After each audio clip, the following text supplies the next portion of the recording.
Hi, my name is Kelly Clancy. I'm a researcher at the Hopkins Centre. My research relates to physical activity promotion for individuals with complex and chronic conditions, primarily disability. The focus of this research is translating evidence-based programs, so programs that have been demonstrated to be effective in research, into clinical practice in a way that's sustainable. I think design and innovation is important in rehabilitation at the moment because it allows us to push the frontiers and push the boundaries of where we've been in the past. But I think one of the most important messages that came through today was the idea of moderating that and thinking about the social implications for what we're doing, and not just innovating for innovating's sake, but having a purpose and a social construct behind it. The one take-home message for me from today's symposium is really the idea of multiple stakeholder engagement in innovation and design. We have these great ideas and we have these great innovations, but really we need the consumers and the knowledge users to be involved in the knowledge creation. So we need them to be able to be on the forefront of these ideas and in the innovation and design elements of those ideas to make them sustainable. My name's Libby Callaway. I am an occupational therapist. I work at Monash University in Melbourne, and our team's research focuses on housing technology and support design, particularly for people who have acquired a disability, a neurological disability, and looking at how we can best design space for the needs and goals of a person living in the community. I think Australia's in a really exciting time with major policy reform underway with the introduction of a national disability insurance scheme. So there's real opportunity for people with disability to look to the market and make choices and decisions about the purchases that they want to make to enact their goals. It also becomes a challenge. There are innovative approaches emerging, but a need to really look at the wants of a person who's living with an acquired disability and listening to them about what their design needs are. It's been fantastic to be at the Hopkins Centre Bold Ideas, Better Solutions Symposium today. I think the real message that's come through from all of your researchers and the others presenting today has been the importance of really collaborative co-design, interdisciplinary work where you have the person that has the lived experience and other team members working with them to really map out what's necessary and what's going to have best impact on outcomes long term. I'm Claudio Pizzolato. I work within the Menzies Health Institute Queensland and specifically in G-Core. I'm here today at the Bold Idea Better Solutions Symposium to talk about the Biospine project, which involves combining and integrating solutions and technologies that have been shown to be effective in restore movement in people with spinal cord injury. And what we're doing is putting these technologies together in a better way, and we're doing it here in Australia.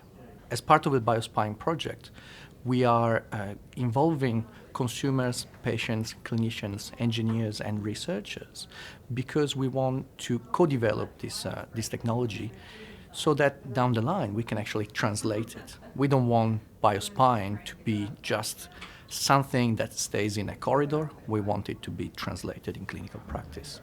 From today's Bold Ideas Symposium, I think the main message is that we need to work together with patients and clinicians, as well as other health professionals, to enable new technologies to be translated in clinical practice. Okay, I'm Dr. Leslie Gunn. I'm a rehabilitation physician at Logan Hospital, and that's where I conduct my research in collaboration with the Hopkins Centre. Well, it's so important because we've got all this technology available to us, and we would be silly not to take advantage of it to help people who need the help and support. Where might the support happen? I really think it should happen everywhere, from community all the way through into hospitals. Everyone has to be on the same path and idea and be consistent. My highlight was essentially the message that we should be listening very carefully to the person who is going to be the user of the new ideas and technology, because they're going to be the ones using it, and it would be very wrong of us to assume that we know best just because we are supposedly able-bodied. All of us have some kind of disability or difference, so I think it's important that we all listen to each other and build our technology that way. Sure. My name is Ali Lakhani, and I do my research at the Hopkins Centre at Griffith University. I think focusing on discovery and design and rehabilitation is particularly important now due to the demographics in Australia. So we have an aging population, and arguably there's going to be a lot more burden on our rehabilitation systems. So we do need to be across most innovative methods to support people who are entering rehabilitation.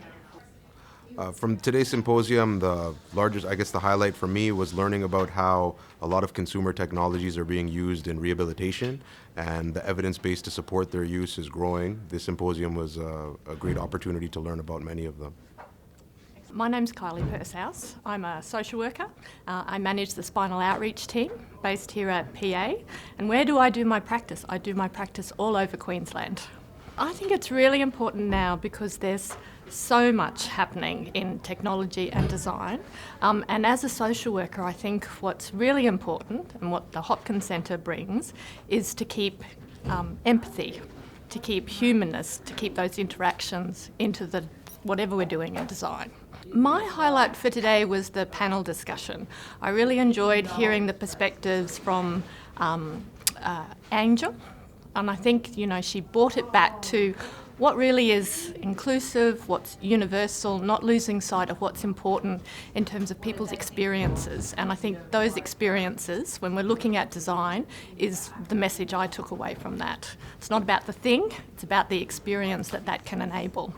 I'm David Crompton. I work within Metro South Addiction and Mental Health, but my main roles sit within the Institute for Suicide Research and Prevention at Griffith, and also within neuroimaging at TRI. I think it's an important topic for multiple reasons. Firstly, we've got a lot of people who have varying levels of disability, and what we need to be able to do is maximise the capability of people within the bounds of what they would like to be able to do into the future so that they can live their life to the maximum extent. My highlight for today was the keynote address, and that was an interesting address in the sense that what it focused on was that issue of co-design, of what was important for the individual who had been affected and what their needs were rather than what necessarily what we perceived our needs are. Better design is important right now because we have an obligation to help fellow Queenslanders and their families who've been tragically injured in car accidents, and we just need to be putting them first, putting them in the moment, and trying to design systems that really work for a user, not for all the other stakeholders.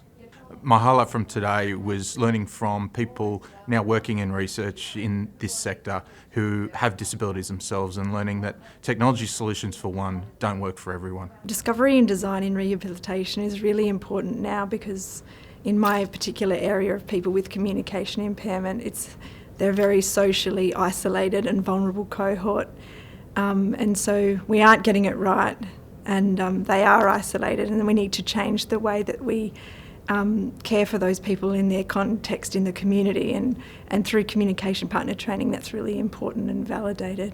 I must say I particularly like the final the presentation from the RACQ.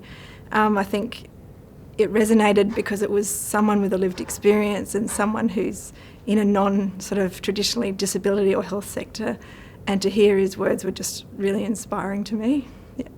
So I'm David Borg, and I'm currently a research fellow within the Hopkins Centre, based here at the PA Hospital. So I think design and discovery is very important because there's so much scope to draw many disciplines together and answer, the large number of complex issues related to rehabilitation and rehabilitative practices.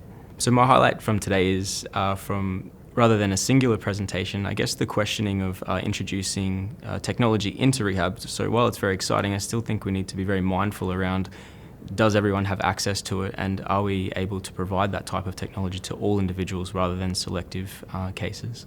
I'm Alison McDonald, and I am an ambassador for the Hopkins Centre. For me, the highlight was seeing how the Beehive, the Brain Enrichment Environment Unit, has progressed from those early conversations to now be here talking about what we're going to start doing. That was really exciting. So the Beehive Lab, from my perspective, coming at it as an architect, we're looking at brain enrichment environments, and I'm specifically looking at cognitive enriching environments, and that closing the gap between health research, neuroscience, neuropsychology research and architecture so that we can have much better buildings. Hi, I'm Harry McConnell. I'm Professor of Neuropsychiatry and Neurodisability at Griffith at the School of Medicine there, and I also am the Director of the Institute for the Clinical Advancement of Neuroplasticity, or ICAN, which is a charity looking at neuroplasticity principles to brain injury. The research happening at Hopkins is really, really critical at this point because there is so many advances coming into the neurosciences at the moment, but what we don't see is them having practical applications to clinical science, to applications to people in real life situations, and I guess I see the Hopkins Institute as leading the way in translational research, and that's what we really need in this area. We have neuroscientists on one side, we have clinicians on the other side, and what we really need is people bridging that gap and doing that translational research so we can understand what really works and we can understand all these advances in neuroscience and how we actually apply that to make people's lives better. My name is Louise Gustafsson and I'm a research leader in Hopkins Centre and a professor in occupational therapy at Griffith University. I think discovery and design is really important as a theme now because it's really time that we start throwing things up in the air and not just trying to fix what we have, particularly from a design perspective. We really need to start from the ground up again and listen to what people are telling us about what they need and turn these systems and services around. And part of that is definitely about looking at the design, but looking at what new discoveries and innovations we can incorporate to allow us to do that. Oh, my highlight from Hopkins is always the fact that I can sit there and hear something new or listen to someone from Hopkins speak or a clinician speak and think, I've got a connection there and I need to go and talk to you and, so we can grow and build from that. So that's certainly always a highlight for me. But I think the other thing is, and Kevin Cox kicked it off beautifully this morning about stories and how stories are the things that make a difference and also they're the things that prevent inequality. So I think that has been a highlight for me. I'm Mary Whitehead. I'm the Director of Occupational Therapy here at the Princess Alexandra Hospital in Brisbane. I think that discovery and design is important in rehab now because our patients are needing solutions to barriers that they face every day, from washing their hair, brushing their teeth, to how do I get in the car to pick up my kids. And these technology solutions will help them to be able to do the things that they want and need to do every day. My highlight from today was the launch of Habitech, because this is an opportunity for our patients to partner with our industry, industrial designers, engineers and clinicians to come up with the solutions of tomorrow. My name is Marie Elf. I'm professor in nursing at Dalarna University in Falun in the middle of Sweden. I think design and rehabilitation is really important today because we have new concepts. For example, person-centered care. We need to have shared decisions making between the patients and the staff. And also maybe the relatives should be included in that the decisions. So we need to design new kind of service and also new kind of healthcare buildings. We need new buildings because the buildings we have today in the westward, they were built during the 60s and 70s, and they are old. We can't renovate them anymore. We need to build modern buildings that are related or connected to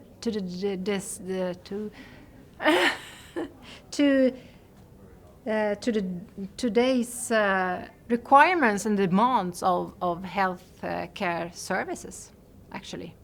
My highlights from today is that there were many speakers that talk of the importance of co-design and how to co-design with the most important users, the patient, and also focus on both strengths of the method, but also the difficulties to doing real co-design with the users.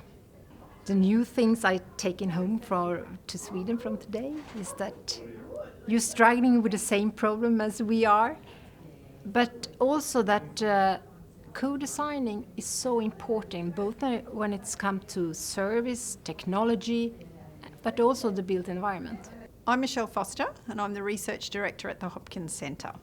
Discovery and design and rehabilitation is important right now because the explosion in technology and discovery, I mean, we're just getting cleverer and cleverer. Our scientists and our innovators are doing amazing things. At the same time, people with disability are really exercising a lot more control and a lot more decision making. So we really need to bring the spotlight onto design and discovery so that everyone makes good decisions and decisions that are beneficial and are of value to people's lives. My highlight from today was absolutely Professor Jackie Leach-Scully. I mean, it's just wonderful to have someone who has a science background and then has trained as a bioethicist to bring those two disciplines together to think about the opportunities and benefits that technology and design and discovery has, but with some caution and with some questioning, because I think there are always challenges with the expectations we raise around design and discovery and the hope that offers, but we need to understand what the complications and the challenges are around that, and I think she made us think really carefully about that.